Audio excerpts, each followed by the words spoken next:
من بعد إذنكم طبعا ترحب فيكم كثير، فمش راح ندخل في هذا المسلسل. من بعد إذنكم لغة الحديث راح تكون الإنجليزي for obvious reasons. إلا إذا في حدا عنده اعتراض.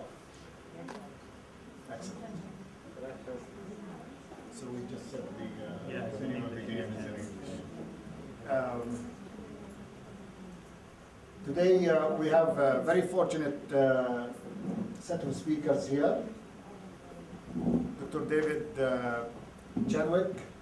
I think he was introduced in the morning, so I will skip his introduction as well, because of the fact that time is very important here. We will be hearing a presentation of about 15 minutes of each presenter. I would like actually to take 5 minutes of a question for the same presenter at the same time, immediately, because otherwise it will be diluted. And then we will have a group discussion afterwards. Without any further ado, I would like to introduce Dr. David to actually give us his speech about the PKI, which is the public key infrastructure, whether it is a solution or it's a problem for the e-government. Thank you very much. So I'm assuming that people know what the technology is. And I won't spend a lot of time because we're short of time, but basically you have two keys, a private key and a public key. And when you sign things, you sign with your private key. And you actually sign a hash of the data using a hashing algorithm. Now it says they're MD5 or SHA-1, but they're both deprecated now, so you shouldn't use either of those. And we'll look at what problems MD5 has introduced in the last few years. And so you take the message, you sign it, and then you compare the hashes. And if you get two messages with the same hash, then you assume it's the same message. But if in fact they're different messages, you cannot tell. So the computer system will say the message has not been tampered with, but it can be a completely different message if it has the same hash. And this is a problem with MD5. MD5 is now not collision resistant, but they know how to produce collisions in hashes. Okay. A word of caution. So this is Roger Needham was a computer scientist from Cambridge University, a very famous professor. He actually was the author of what's known as the Needham-Schroeder algorithm, which was the precursor of Kerberos. Some people have heard of Kerberos. He's a very clever gentleman. And he said, if you think cryptography is the solution to your problem, you don't know what your problem is. And that's the message I'm giving you. If you think PKI is the solution to your problem, you don't know what your problem is. Now, you can only trust the signature if two things are true. One, the sender has the private key that was used to make the signature, and you have the public key. And the main problem is usually getting the correct public key. Because if you get the wrong public key, you believe the message is from the wrong person. Okay? Because the software tells you the message is from the owner of the public key. So if I have a public key, which I'll show you in a minute, says I'm Bill Gates, when I send you a signed message, it says you have a signed message from Bill Gates. And I have bought a public key with the name Bill Gates in it. Okay? Private keys, you have to store them to stop them in attack, because if a private key is stolen, someone can sign a message as you. So how do we get public keys? The best way to get a public key from somebody is to meet them, shake hands, and get it from them. That is the safest and securest way to get a public key, because then you know you have the right public key. Otherwise, you have to go through someone you trust. And in X509, in the infrastructure that is used on the internet, these trusted introducers are known as certification authorities. And the problem is that these certification authorities are not as trusted as you might think they are. So the certification authorities sign the public key, they sign the name of the person who the public key belongs to, and then they distribute that public key certificate. So if you get a public key certificate and it says, this public key belongs to Microsoft, then your software believes the key belongs to Microsoft. And if you get an update for your Windows operating system that says this code has been digitally signed by Microsoft, your computer will believe it and it will install it. The problem is, it's not always from Microsoft, it's not always signed by Microsoft, because the private key belongs to somebody else, and the public key belongs to somebody else.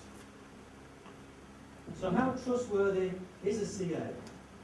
CA should publish their policies and their practice statements. They should put this on the web to say how they behave and how trustworthy they are. And people should go and read them to find out how trustworthy they are. The problem is, that's not workable. How many people read the license agreement when they download software? You download software, it gives you 20 pages of license agreement, tick this box, you agree with it, and that's what you do. You never look at it. So whilst these are on the internet, how many people have ever looked at a policy and practice statement of the CA? Put your hand up if you've ever looked at one.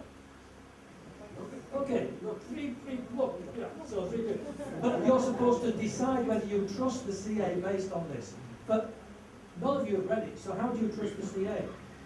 The answer is, you trust the CA because your browser manufacturers and your email suppliers tell you they are trusted. So they have built the public keys of all these hundreds of CAs into your browser, into your email system, so whenever you get an email, it says it's trusted. So here is an email. Hi David, this is Bill Gates here. How would you like a job as a PKI security expert? Yours, Bill. Signed by William Gates. Okay? So it tells you it's signed by William Gates. And it also tells you, in this particular version, not all versions actually display the email address. Some don't. This one says the email address is billgates1200@yahoo.com. Okay? So that immediately should give you warning bells because that's my email address. Okay? And I pay $15 a year to VeriSign to buy that certificate. Okay? You can buy a certificate in the name of anybody you want, virtually, from the certificate. So which CA would issue that certificate? The answer is the same CA that issued certificates to 2 users who said that they were employees of Microsoft and they wanted Microsoft code signing certificates. So they gave them. And now these 2 users can actually write any code, any virus, they can sign it, send it out to you, and your computer system will say, this is code signed by Microsoft. So they tricked the CA into issuing the certificates for them. Okay? Those have been revoked now, but that shows the system is not foolproof. Even worse, 2011, Iranian hackers hacked into Komodo's root CA, okay, and they manufactured certificates in the name of Microsoft, Google, Skype, Yahoo, and Mozilla. Now, once they've done that, anybody who goes to Google email, Yahoo email, they're not going there, they're going to some man in the middle, which is run by the Iranian government, who then decrypts all their email and then sends off to the real Google, picks it up, and so it's encrypted in point-to-point fashion. So the Iranian government now has all the emails of all the Iranian citizens who have been using it for however many years, okay, well it's actually, in this case, months, have done it. So all those Iranians who thought they were sending private messages that the government couldn't intercept, unfortunately, their messages were intercepted. Now, even worse, did you know, Tar, who issues certificates for the Dutch government? So the Dutch government is trusting this certification authority. There was also hacked last year, and at least 531 fraudulent certificates were issued. Okay? And they were slow to react, they were blacklisted, and they went bust. So there is a trusted certification authority who proved they couldn't be trusted, they're out of business now. So the conclusion is having an improperly run certification authority with a PKI is worse than having none at all, because people are lulled into a false sense of security. They think they have PKI, they think they have encryption, they think they have confidentiality, but they're being tricked because the system itself has been subverted. Now, even if your CA operations are perfect, there are still other problems to contend with. Compel certificate creation attack. Governments can compel their national CAs to issue false certificates in the name of any organisation in the world, or any intermediate CA below that organisation.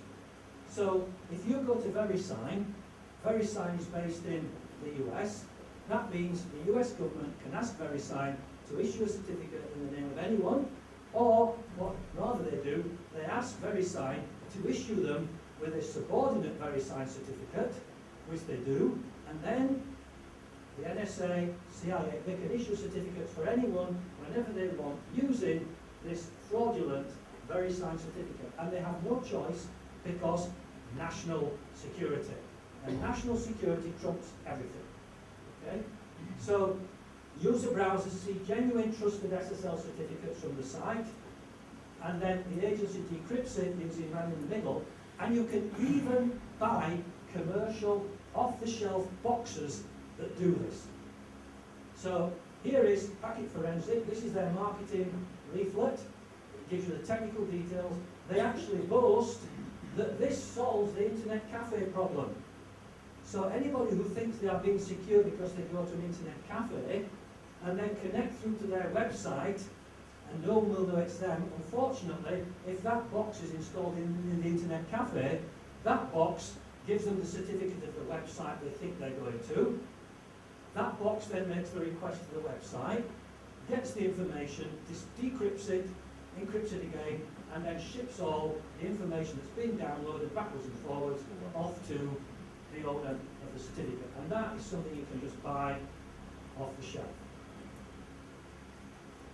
In 1999, Rosandro Fernandez was given Windows NT to work on as a developer and researcher, and unfortunately, Windows didn't remove all the comments of the code, and he found 2 private keys and 2 public keys, and one was named NSA key, NSA being National Security Agency, and which meant that basically built into the Windows operating system was the belief that anything signed by the NSA key or anything signed by the Microsoft key will be believed as coming from Microsoft.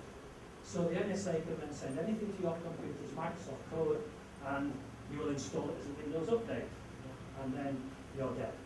So the speculation was that the USA owned it. Microsoft never actually agreed to it, etc. But the point is, that was meant to be hidden. Backdoors are relatively easy. If you get software, PKI software from an American provider, he can bury inside the software that he gives you, he can bury a private key that belongs to the state authorities.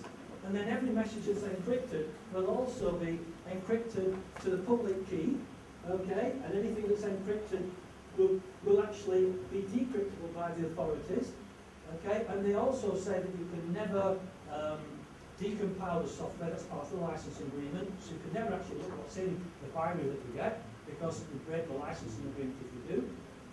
And so again, that's another way of attacking you. Now, the final thing I want to look at is government-created viruses, because this is hot news at the moment. Very little can protect you against government-created malware, because governments, basically, they have the best brains, they go to the best universities, they recruit the best people, and they've got unlimited resources to spend. Okay? The US and Israel have accepted responsibility for Sputnik, Flame, and Dooku. And these have been in the wild for 5 or 6 years. Everybody here is infected. My computer's been infected. We're all infected. You just have to accept that we are. And part of it was Olympic Games was the Secret Service Operation Project, started by President Bush. They spread by memory sticks. So when I put my presentation in here, I get the virus, I put it on mine. So just the active copy of the presentation spread the virus. So we're all infected. You know, it's like AIDS. Once one person's got AIDS, whether you sleep with they've got AIDS, you know, it just spreads like that. So we've all got it. We just have to accept that we've got it. Now, they download it as an MS update. So once you've got this little back door in, they actually download a whole gigabyte of information, megabytes actually, of information as a Microsoft update. Your Windows operating system says update from Microsoft and installs it. And then you've got it. Now, these viruses work through a command and control center. So once you're infected, your computer, every time you talk to the internet, is talking to their command and control center. And they're spying on you, and then they tell your computer what to do, and they will download new programs to those Windows updates. So they can put on your computer whatever you want, whatever they want, whenever they want. Okay? And look at what this flame does. Stuxnet was targeting Iran and destroyed 1,000 centrifuges. That's another long story. So if Israel or America had flown aircraft over Iran and bombed a nuclear facility and destroyed 1,000 centrifuges, it would have been world news, it would have been, terrible. But because they did it via the internet, nobody said anything. The end result is just the same as if they'd flown aircraft or drones or something over and did the bombing. But they've done it via the internet, no one said anything, have they? But the damage was severe. You can actually bring down whole power lines. You can knock out power stations if you send the right viruses. Now, look what Flame can do, that we've all got. It can switch on your microphone and record this meeting. It's switch on your camera. It's got a keyboard logger, so you can take all your passwords. It captures Skype conversations, and it sends the information back to base. Okay, so that means basically whatever you do, if Israel want to know one, they can have it. Okay, that's the situation.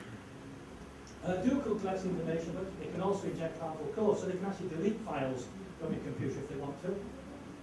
My laptop and yours very likely, in fact, there's no easy way of removing them. At the moment, there is no easy way of removing them. No one knows how to remove them at the moment. Now, these were invented 5 or 6 years ago, and they've only just been discovered. So what do you think exists today that's been developed over the last 5 or 6 years that will not be discovered for another 5 years? You don't know. They could be infected in the firmware, so if you try to rebuild your computer, it doesn't matter if it's in the firmware, you put the operating system on a clean version in a clean room, it doesn't matter, it will just infect it again. We don't know what they're called, basically. All cryptographic algorithms get weaker with time. Okay, as processes get more powerful, mathematicians devise new attacks. So I was talking about MD5. The problem is Microsoft's code, one of Microsoft's code signing certificates is made with the MD5 hash. Therefore, Flame viruses is propagated by forging an MD5-based Microsoft code signing certificate. So your computer doesn't know that it isn't the real one. And this is the problem with the weak cryptography. No one should use MD5, but people still do. And then finally, even if you've got a PKI with no backdoors, no untrusted insiders, perfect procedures, latest cryptography, still not enough anyway, because you only know who the person is. PKI only tells you who the person is, and that's not good enough, because what you really want to know is what are they entitled to do. That's actually what you want to know. Thank you, David. For that, you need an authorization infrastructure of privilege management as well. Thank you.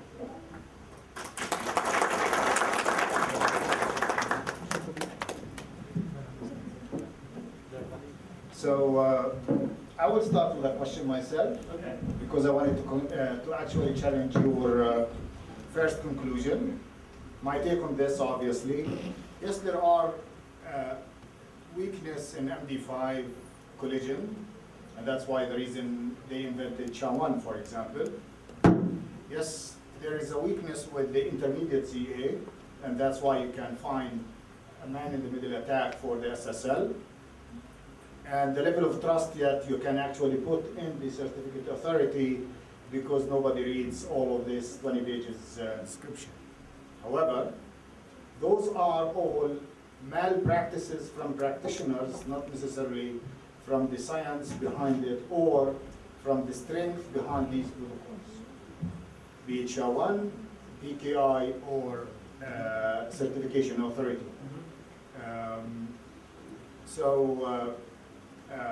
I just want to make sure that the audience here does not conclude that PKI is a bad thing to do.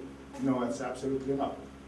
PKI, at least to my knowledge and to my understanding, which I spent a significant part of my life doing cryptography, is the strongest available tool known in the cryptography and in the security and information security. Having said all of the above, SSL, which is based on the PKI for one single side of the SSL handshake protocol, which is the authentication of the server, is yet to be broken. Yes, as I said, there are some man-in-the-middle attacks because of the intermediate certificate authority mal behavior, but not necessarily on the strength and crypto analysis of the protocol. So how do you, the question then,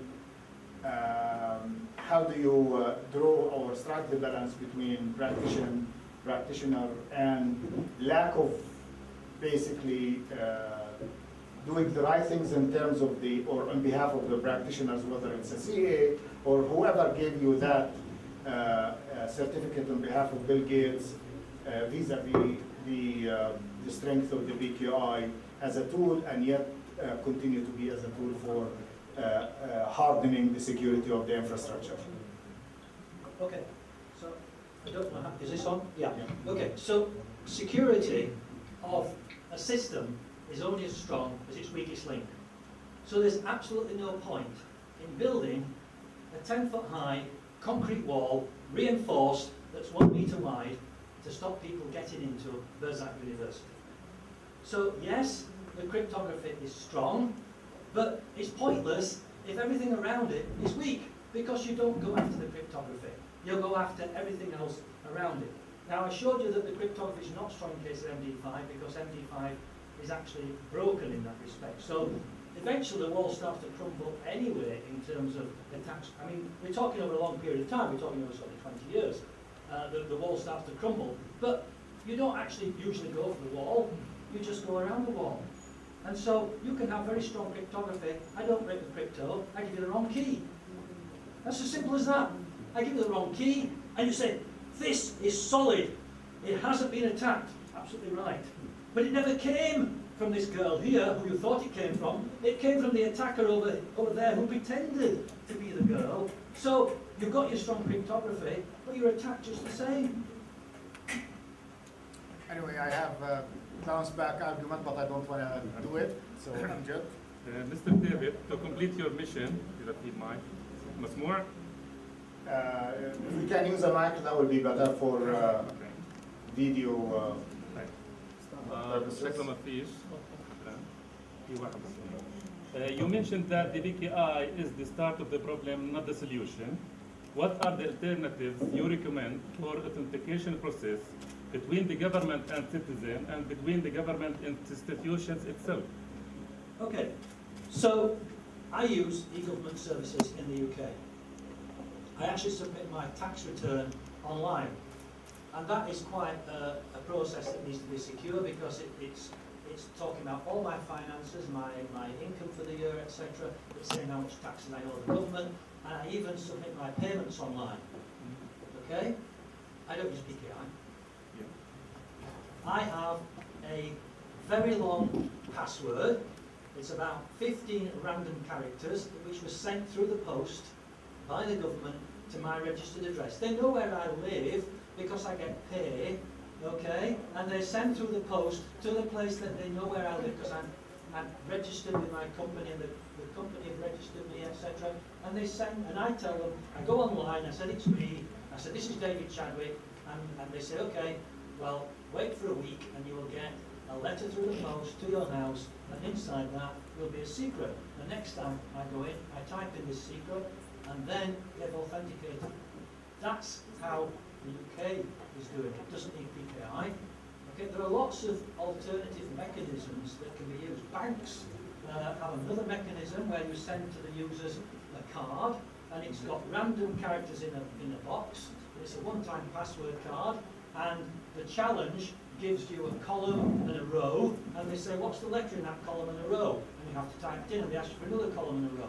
And after a month, they'll send you a new card, and everybody gets a different card. So everybody has different, it's like getting bingo cards almost, you know. And that's another way of doing it. So there are lots of alternative cheap ways of doing authentication. Users do not understand PKI. Okay? They don't understand keys, they don't understand certificates. Okay? They understand passwords, but they don't understand it. So you don't want to give users PKI. If you give them PKI, you hide it and bury it so deep that all they see is entering a password or something. So like when you enter the password, it's HTTP or HTTPS? Yeah. HTTPS. Yeah, of course it's HTTPS. Yeah. So that's PKI. So that's this is half the that's a different. Hold on. No, that's a difference. This is half the answer. Yeah. About the next part, about the authentication between the government and institution. Right. So in that case, you assume you have got professionals. You assume you've got security people who know what they're doing, And you don't need a CA. You generate your own certificates and you exchange them by hand. PKI. Yeah, no, not PKI. Sorry, not PKI. That is asymmetric cryptography. Okay. Okay, it's not using public key infrastructure. That is using personal shared keys. It's more like the PGP network of trust. A second question and last one. I think I gave you the chair, so go ahead. Dr. David, I have two parts for my question. Usually when we think about risks or we think about problems, we think in two diverse ways. First, we think about preventive actions, so that to prevent the problem from happening, and then we think of solutions for the problem. Like, for example, as a preventive action, Microsoft itself it advises people not to turn on the automatic update of their servers, for example, so that not to get any fraud. Now, speaking about passwords, we already spoke about backdoors, which can actually get anything you tap on your keyboard. So that means even passwords are not good enough as a way to authenticate a person, so easily they can be stolen. So we need, what set of preventive actions can we do to our servers to ensure that the authentication is done right? And if we did all the measures needed, how we can ensure after that that the problem, even if it happened, we can find out that the problem happened and then fix it. Okay, so there are a couple of issues. First of all, as my talk said this morning, you have to do a risk analysis. And it may be that when you look at your service, you say, I don't care if Israel knows everything. I don't care, okay? That's not the issue I'm trying to protect against. And therefore, you don't worry about the certificates, etc., being hacked because you say, just take as a given they know everything. Right, let's look at all the other attacks, etc., and then build solutions to protect against those. In terms of the end user, they do not want PKI. I gave you examples of how you can do it. One-time passwords are immune to keyloggers. Right? If you use a one-time password and the keylogger captures your one-time password, big deal. It doesn't matter, does it? Because it's a one-time password, and if they've got it, they can't do anything with it because next time it'll be a different password anyway. From the server-to-server perspective, as I said before, we should be working with professionals who know what they're doing, so they should have more skill and ability in setting up their infrastructure to be secure. Obviously, security is very important, and that's why we would like to move to the second presentation. We're very delighted to have Dr. Hyder Qlaibo with us today. Dr. Qlaibo has a PhD and 2 masters in computer engineering and information assurance from Iowa State University. His main focus and interest in wireless and mobile security, with extensive experience from the private and public sector. He's currently works for the state of Iowa as their information security officer, focusing on the general aspects of security. So, Dr. Hyder, the floor is yours. Good afternoon. Working? Yes. So, I'll just lag on one of your examples. It was like, I think fall 2005, when my professor, Doug Jacobs, came to my office and he goes like, we have a company in Des Moines, that's where I live. We have a company in Des Moines and we need to assess their security. And he goes like, you have only $500 of budget and you go and do the assessment. Okay, do I have any people work with me? And he goes, yes, you have like 2 master students. We brainstormed a little bit, and then with $500 we bought 300 USB keys. We already installed a server in our lab with a certain configuration. We went to that company's place, to their parking lot actually, at like 4 a.m. in the morning. We distributed these USB keys in the parking lot. 6, 7 a.m. in the morning, people came to their work. They found the USB keys.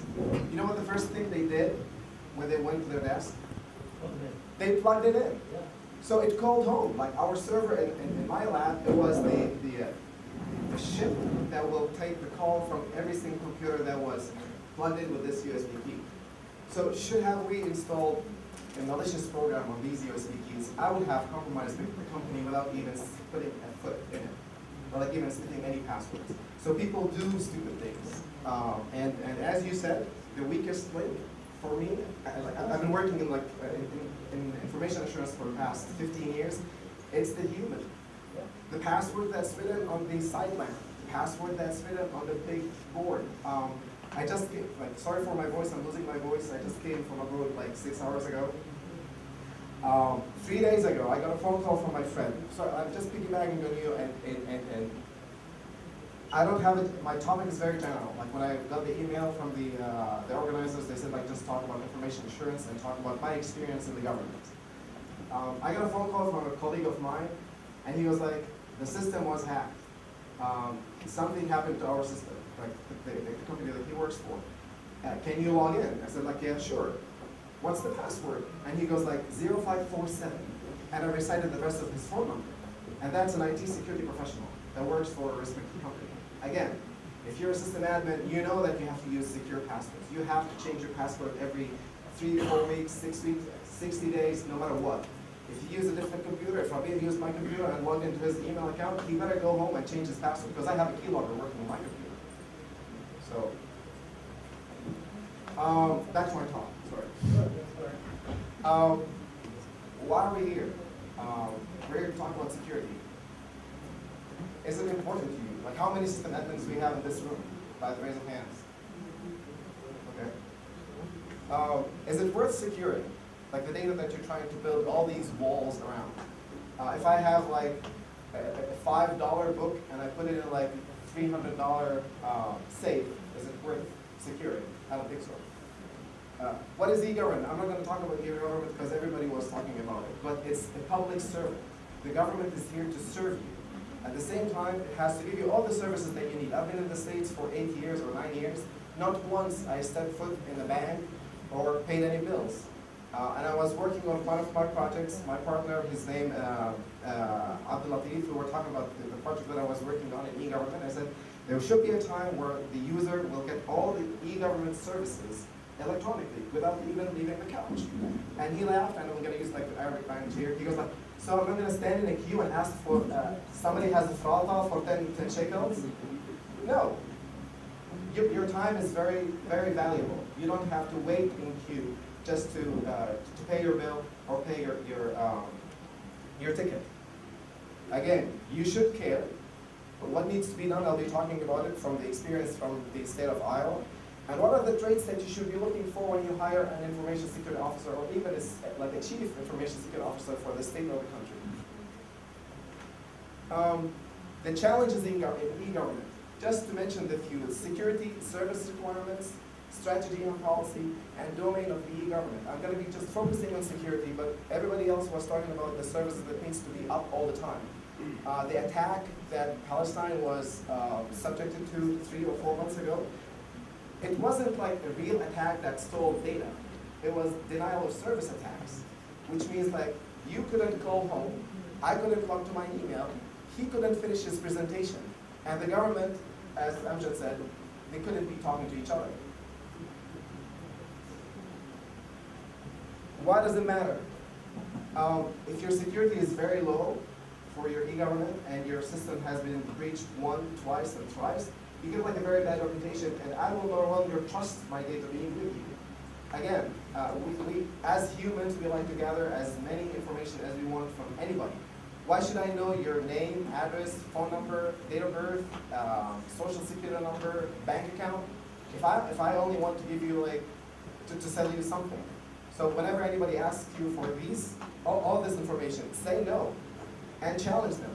As an information security officer, if somebody asks you to give him access to a specific folder or a specific application, ask him for the business need. Why do you need this? What kind of data you're trying to access?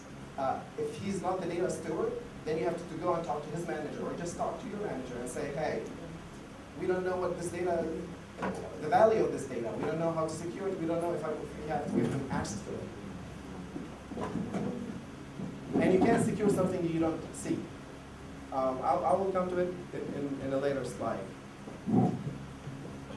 Coming to the academic field, I have to say this. We mix these 3 words together and we put them in the same line, even in the same breath. We say well, we have vulnerability, threat, and risk. The 3 are very different. Vulnerability is different than threat, different than risk, and when you calculate the three of them, you come up with a sum of money that you have to spend on securing your network or your systems. And I highlighted the word, like risk has both threat and vulnerability.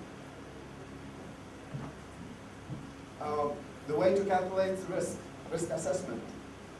What is the threat? What is the probability of this threat to be exploited? Like, okay, I have this very old system.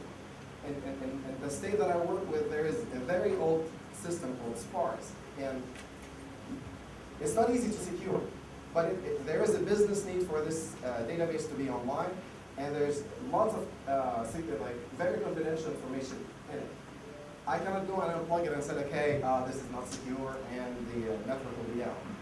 You cannot do that. You have to work around it. You have to build like your reverse proxy servers. You have to have the logs and look at the logs every single time. You have to present it to your supervisor and say, hey, this application is very insecure and we need to address the problems with it. Now it's his turn to go to the upper management and get all the efforts to either rewrite the application or just get a different one. The threats that we're facing now, the list goes on. I'm not going to talk about every single one of them, but we've been subject to all of them, if not every day, like at least every year. How to manage security in the public sector? From my perspective, it's like three main concepts. It's cultural, managerial, and organizational. For some reason, addressing like how the governments should talk to each other, I don't want people to look at my data. I don't want to share data with a different agency. Another agency will say like, well, why should he share? Well, if he's not sharing his data, then I'm not sharing my data. And I only have like 64 agencies. And there was a bill that was signed by the governor like a year and a half ago that all agencies must talk to each other. Whether I like Abdul or not, whether I like Rabi or not, we're both system admins, we have to talk to each other. We have to meet. We belong to the same network. We belong to the same wire. We belong to the same encryption. So every month, all information security officers from all these 64 agencies meet once, and they will talk about the problems that they face in their agencies. The meetings are closed. They're not open to the public. Everything is set in as secret. But if I have a problem that I cannot solve, and I know that Rabia is an expert in solving this problem, I should feel very secure telling him, hey, these are my log files, I need help. And he should do the same for me. Because if his system is compromised, since we belong to the same network, my system is compromised too. Another thing, the communication between the Department of Transportation and the IRS. Why should I give you a boat license if you didn't pay your taxes? These two applications must talk to each other before I go online and apply for one license. So there is a need for governments to talk to each other and trust one another. What needs to be done? Standards and policies and procedures. I cannot stress more about like these three words. I know it's very boring for IT people to go back to their desks and write standards or like make sure that the policies are followed. But you have to document it. Today you're in this position. Tomorrow hopefully you'll be like a CIO or Chief Information Security Officer and someone else will be sitting in your seat. He needs to know what has been done. He doesn't have to open a new page and say like, oh, whatever Hyder did is wrong and we have to start from the beginning. The standard, if I'm going to address it for Palestine, there is no one-size-fits-all standard. Like, write all the standards that needs to be done, like the document that I addressed 3 months ago, I guess.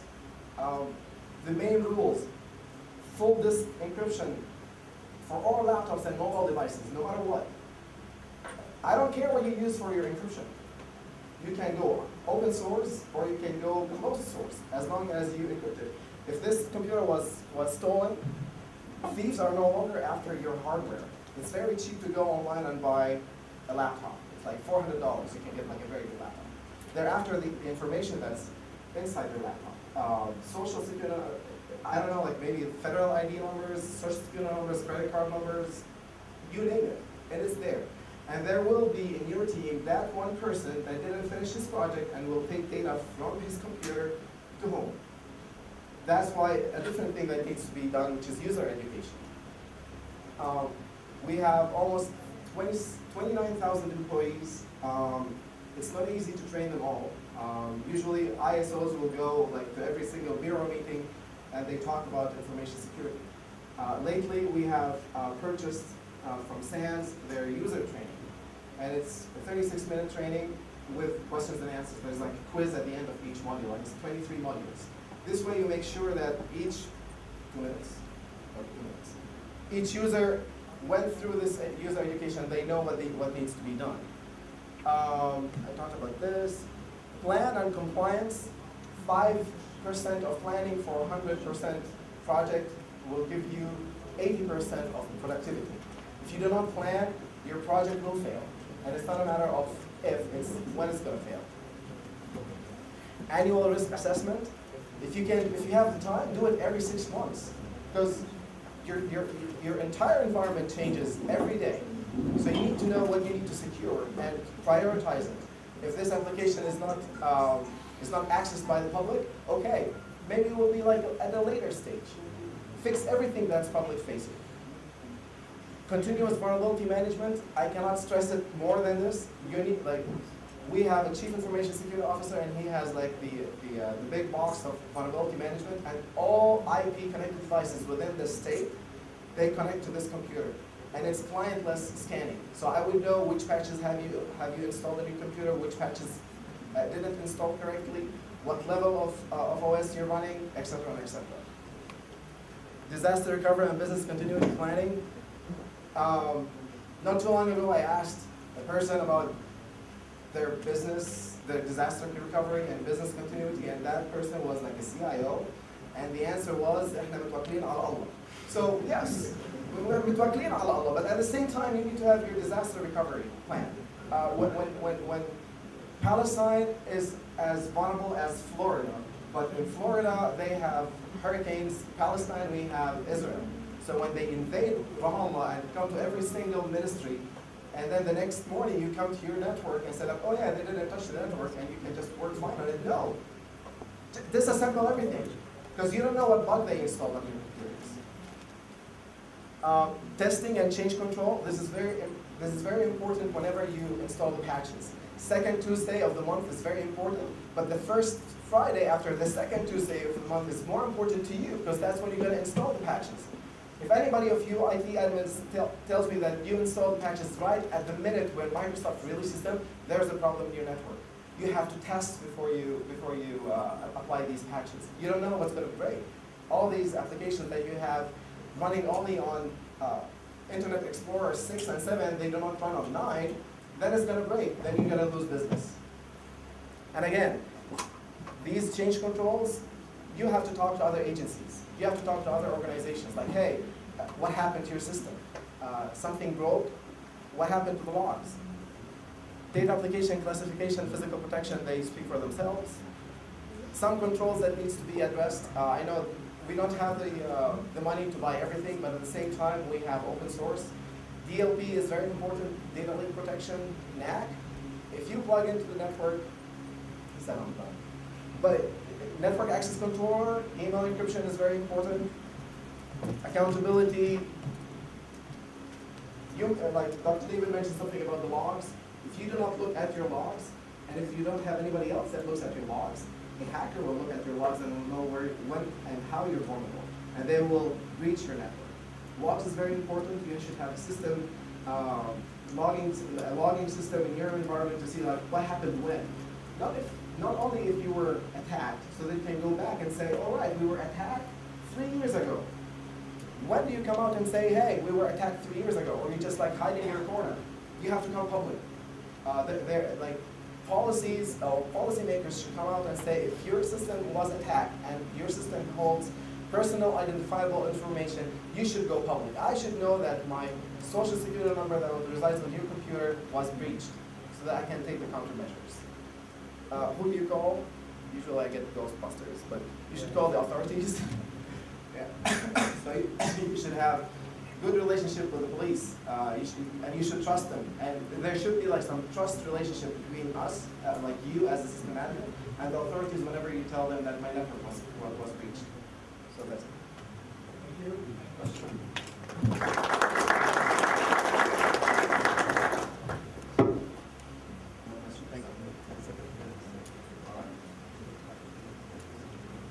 Okay, then we'll go